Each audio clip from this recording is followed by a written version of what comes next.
You just finished making your first really cool macro UI. How do you actually export this from the new macro creator into an actual macro that you can use anywhere else? Start from the very beginning. Over here on the File tab, we can do a drop down and we can see export macro as, export macro for reactor, quick save as a DR macro file, or save to clipboard. Let's go ahead and start with the bottom here. Save to clipboard. Well, it makes sense. It just saves it to your copy paste function. We copy this. It's going to take all of the nodes, going to copy them all, it's going to refresh them if they have labels on them, and then it's going to copy all of these controls, all the settings you have before, and it's going to give you a group version of your macro. So when you paste this into a Fusion comp to test it, just like this, you get all of your inputs that you had before with just the default names for them, and you can take your output out to your output and you're able to test this out however you need. You also get the tabs built in here with all your labels and everything, so you actually get to physically see, okay, this is what this macro looks like. This is perfect. If you have this however you want it and you want this to be like your final export, if you don't want to go back into the new macro creator, you're able to right click this, come up here to settings, save as, and then you can actually save this to a location, and this is your actual macro file now. So it's just going to be exactly this node, like everything about this node, but as the .setting file. And you can put that into your edit page folders, and that will actually end up on your edit page as either an effect,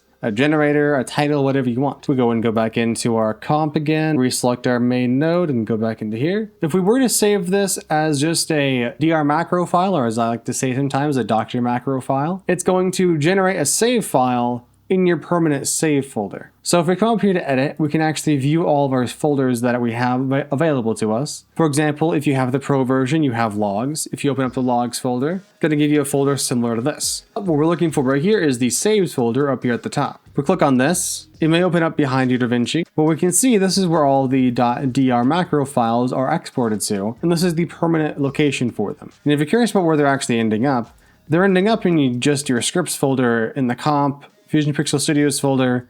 This is the same folder that you would store the light version. This is where the light version is saved to. So that makes it really easy. You can just find your logs and your saves right here. But we can see we just created the flow character rigger file, and if we look right here, this is what we just saved. If we were to open this up, we can see it's literally just the .setting file, but as a DR macro. The purpose of this is to give it like a permanent save folder, so that even if you were to come into this after the fact, you can not have to search for hours to try to find the original .setting file and your original comp. You just have your DR macro file and you can open it up really quickly. And you can actually check that out in another video posted the same day today. So go and check that out down below. All right, now up here we can see export for reactor. Check out that video down below as well, because that's a whole other video. But finally we have export macro as. Let's take a look at this. We click on this now, we get the macro name filling in just from up here. We get a thumbnail option we can bring in. Let's just choose a random one I have. Let's see. I'll just choose this arrow symbol just for the fun of it. This is my thumbnail, for example. Make sure it's a PNG. Has to be PNG for this to work, right? And then you can choose to export any loader images. So, for example, if you have loaders in your comp that have PNGs or JPEGs that are like doing mats or just images in general in your comp, and you want the user to have access to those, and you don't want it to be like they fill it in with their own information, or say it's a default input for like a media in node that they're able to replace with their own thing, something like that. You're able to export those to the same folder that you're exporting the .setting file to. I'm going to leave that unchecked. You can then export a README file to the folder that the save file stuff is going to be sent to. So if it's a DRFX, it's going to go to where the folders are saved to, not the inside of the folders, but where like the edit folder is or the Fusion folder is. You can also export this macro as a group operator instead of a macro operator with this checkbox here. And you can also save all of these starred icons or starred options as the new default for the next load, which there's not many right now, but there's a few hidden options that I'll show you here in a second. We can also double click on these names to give them actual names. If you're making a transition, it may be helpful to like label which one is the main in and which one's the main in2. If you have multiple outputs, maybe label them specifically. But internally, the IDs are going to be set to like main input 1, main output 1, main input 2, and stuff like that, so that it will still function how it's supposed to if you do know anything about that. If you want this to export as a DRFX to make it super easy to import to somebody else's Davinci, you can come up here, check this box, and that brings in a few extra controls. We're going to be brought in defaultly to the Fusion macro type.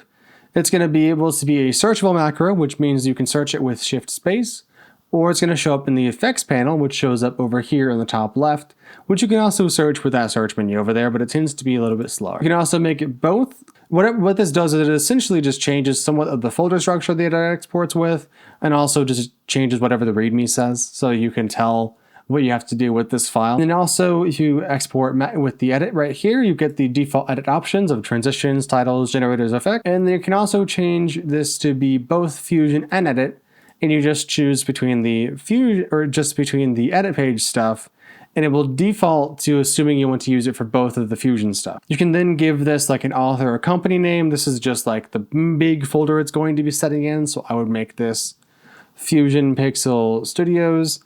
And then if you want this to have an extra folder name, for example, you want this to have certain like product or package name. For example, Magic Toolkit from Mr. Alex Tech, that's a package name. And you can totally do that. Otherwise, we can just keep it like this. And if we were to export to, it's going to take everything, let you choose an actual folder to documents, and I'm just going to export this to a testing folder right in here, for example. And I'm just going to drop it right here. It's going to say saved, and it's going to close this down. I'm going to go ahead and open up this folder really fast. So right here in testing, we chose both for the macro type, so it exports a Fusion and an edit page folder. We did not choose to export a README file, but it essentially just says zip up both of these folders and turn it into a DRFX, because both of these are required for the DRFX. And take this folder and put it into the macros folder. Now, there are no default ways to automatically import and install like a macro for the macros folder to be searchable with Shift Space, but there is another method to install things, or at least generate an installer for certain things like that file. And I'm going to show that to you in a future video, so keep a lookout for that. But if you come into here, we have the Fusion folder, we have the company folder, we would have the other folders right here right after it. And then we have the contents. This is the thumbnail, and this is the actual file. If we go back into the testing and look at edit, we can see the exact same kind of setup, but we have transitions, and then we have our file here, and then we have all our files. Perfect. Just what you want. And just like how I said before, we select both of these, we right click, and if we have 7-zip, right click down here, 7-zip, add to archive. We can change the name to be testing, whatever name we want, and then make this .drfx. This just automatically creates a DRFX for us to double click and install. Super nice and easy. No really heavy lifting on our part. We can go and delete all of these because we don't need them. And that just about covers it. That gives you everything you need to do to export a macro with this macro creator. Check out the next video or just the following video from later today to also learn about how to reopen this macro as either the .setting file or the DR macro file. So go and check that out then. But anyway, I'll see you then. Happy animating.